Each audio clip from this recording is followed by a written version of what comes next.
Welcome to HSDF the Podcast, a collection of policy discussions on government technology and Homeland Security brought to you by the Homeland Security and Defense Forum.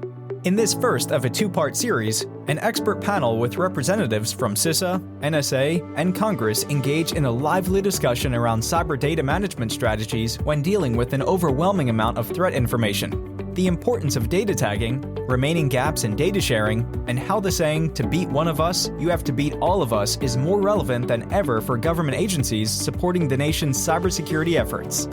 Featuring former Congressman Jim Levine, Christopher Butera, Senior Technical Director, CISA, Neal Ziring, Technical Director, Research Directorate, National Security Agency, Tom Afferton, President, Cyber Mission Sector, Peraton.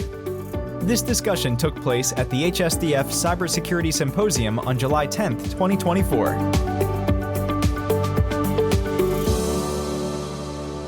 Thank you, Megan. Thank you, Congressman, for joining us again, Chris and Neal. So as a way of introduction, Megan mentioned I head up the cyber mission sector at Peraton. So we support customers where cybersecurity, information warfare, and signals intelligence are their primary missions. So we have the honor of being a top 10 vendor for the NSA, and we also support CISA as well, Cybersecurity Division, Information Operations Division, Integrated Operations Division. Sorry, off to a great start. One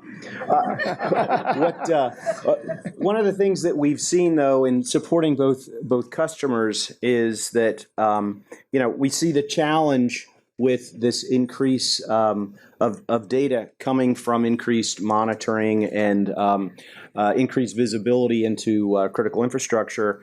And we've seen at the NSA that they've been through a large-scale data management challenge as well, going back to the signals intelligence enterprise. And so that intersection of the tidal wave of data that's coming, and the last panel certainly talked about that, with what do you do with that data? How do you manage it? And most importantly, how do you derive benefits from it for operations and the mission is what we're going to cover. We're going to start, though, with the front end, if you will, which is on the policy front. And so in some ways, Congressman, this panel is your fault, right? But you were as one of the commissioners on the Solarium Commission, right? You were really at the creation of the National Cyber Director. As you've been involved for many years, you've advocated for data sharing. What do you think we've accomplished, and what's left to accomplish in terms of data sharing and data policy as it relates to cybersecurity? Sure.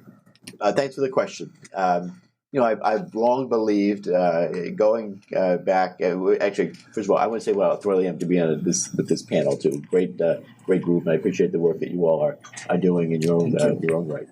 I've always believed that those who have information have the power. I've always believed that that goes back to my days when I was Secretary of State, and I've always believed that the power belonged with people, and had to make that information available to as many people as possible. My days on the Intelligence Committee and my national security work, I've always believed that good intelligence is always going to be the pointy tip of the spear, and so that's why the work that is done in our intelligence community and certainly the NSA is really critically important. And then in my work in cybersecurity, I always believe that the use of data is going to help us to get to a stronger and better place of cybersecurity. And so we've come, some of the way, but still a long way to go. I originally thought that when I first started this journey in cybersecurity, if we could broadly share cyber threat information quickly at network speed, we'd inoculate everybody very quickly, and we'd all be better protected. I thought that was going to be easy. No, that was a real wake up call, and that then the lawyers got involved and they said, "Oh, we're not sharing in the private sector because we're concerned about antitrust violations and all that." And so we came away from that, recognizing, okay, we need to change the law. And then we passed the Cybersecurity Information Security Act of 2015. and we thought, great, this is going to solve all the problems. That turned out not to be true, and we only had a limited amount of sharing. And so, fast forward to Solarium and many other initiatives that have taken place, and we're at a better place now. And I think one of the highlights I will point out is the work being done at CISA and the known exploited vulnerabilities list that they put out. It's a real value add. And just recently, there's a private company that I advise, Insight is the name of the company, and they basically do a kind of a credit rating for cybersecurity, indicating how secure a particular company might be or an entity might be. And it shows that government is patching at a faster rate the known exploited vulnerabilities than private sector, especially when it comes to critical infrastructure.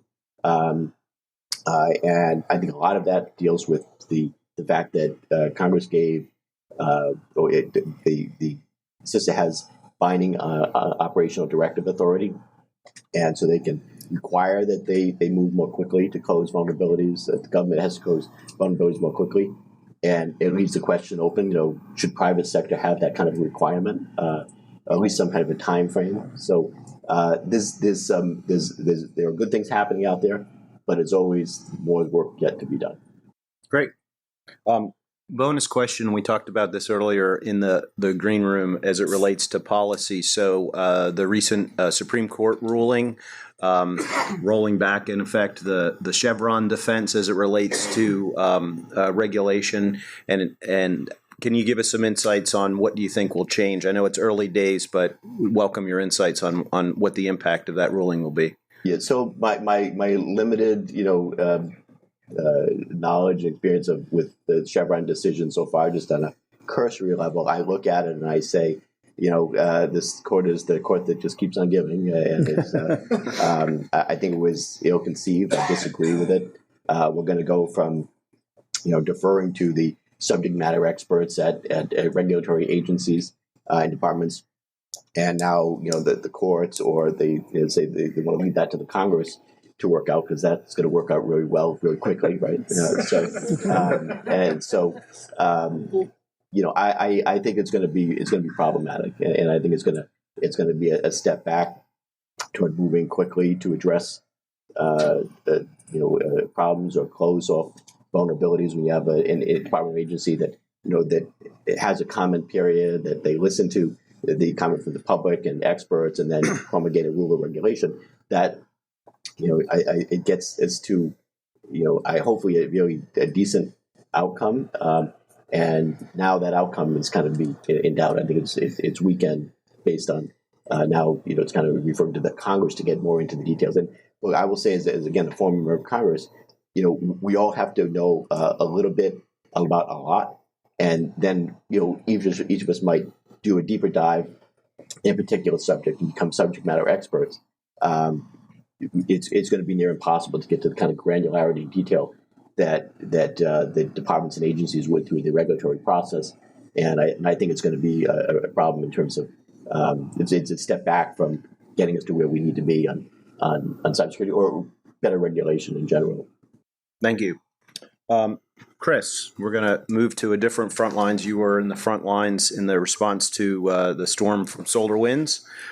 What did you learn there, and specifically, what did you learn in terms of the importance of data sharing from that experience? So first off, thanks for having me here, and thanks to the Congressman for participating and specifically taking that last question that I don't think Neal or I wanted to answer. So SolarWinds, yeah. So in my previous role, I was head of CISA's threat hunting and detection and incident response team. So that was kind of a big event for us and for most people probably in this room. And really, I think one of the pinnacles of changing the way we do cybersecurity, especially in the federal space. So a lot of policy and legislation came after SolarWinds. So like specifically, one of the key things was the Cyber EO that had lots of different tasks specifically for CISA and for other federal government agencies around improving cyber threat detection capabilities, improving logs for cyber investigations, improving software supply chain security. So all three of those tasks increase the amount of data that we're trying to collect and store and analyze exponentially. So those are really good things for cybersecurity in the federal space, but also present some significant challenges for us. But there was lots of other good things that came out of that as well. So the Cyber Safety Review Board is another great example of something that's been working quite a bit lately and has covered some really important incidents. And I think also looking at when you look at the data types that we're talking about and compare that to maybe the data types that we were collecting 10 years ago, really focused on collecting, for example, network data at, usually at the boundary. And we thought that was pretty sufficient to do a pretty good job of detecting and protecting networks. And now the asset types have just both, increased exponentially, as well as the diversity of those asset types has increased quite substantially. So we have to think about, collecting host-based data. We have to think about collecting mobile data. We have to think about collecting cloud asset data and IoT data and all these other kind of data domains that we hadn't kind of really been focused on before. And then you add in, so the last panel talked a lot about artificial intelligence. I don't think we've even started really kind of to figure out how to detect incidents in artificial intelligence systems, specifically outside of the normal kind of cybersecurity matters. So there's certainly a lot of new challenges that have evolved since then.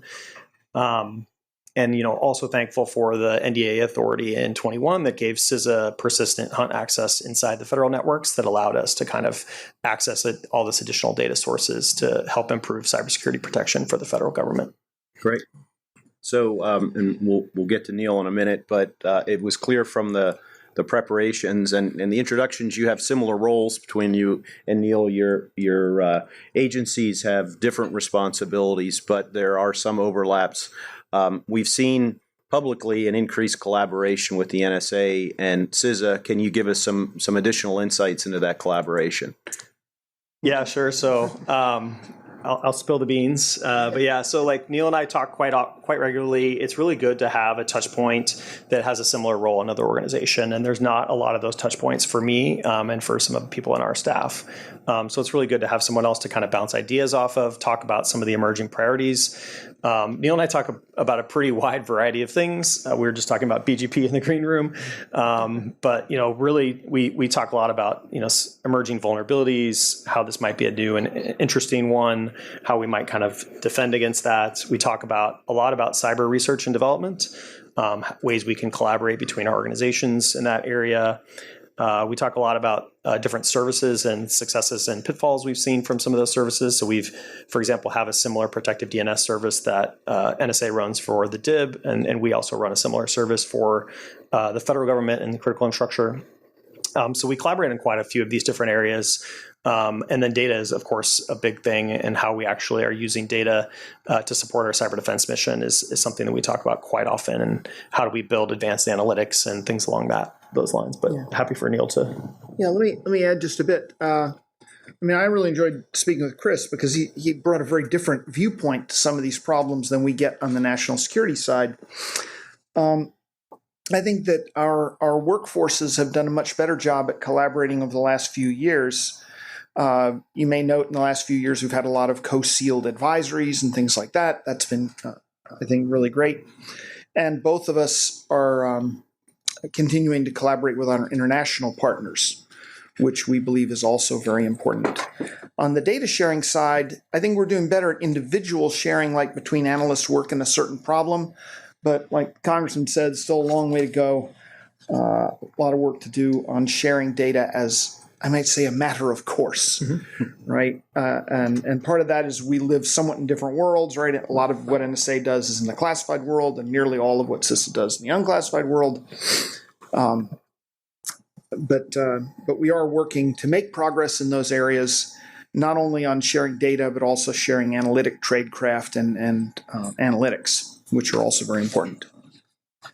So, Neal, going back to my opening remarks, we've seen some parallels between the challenges that CISA, among other agencies, are facing now with large-scale data, the importance of data provenance, and rolling back with something the last panel talked about, Your organization has faced similar challenges at a large scale in the signals intelligence domain. What lessons learned can be applied there from that application?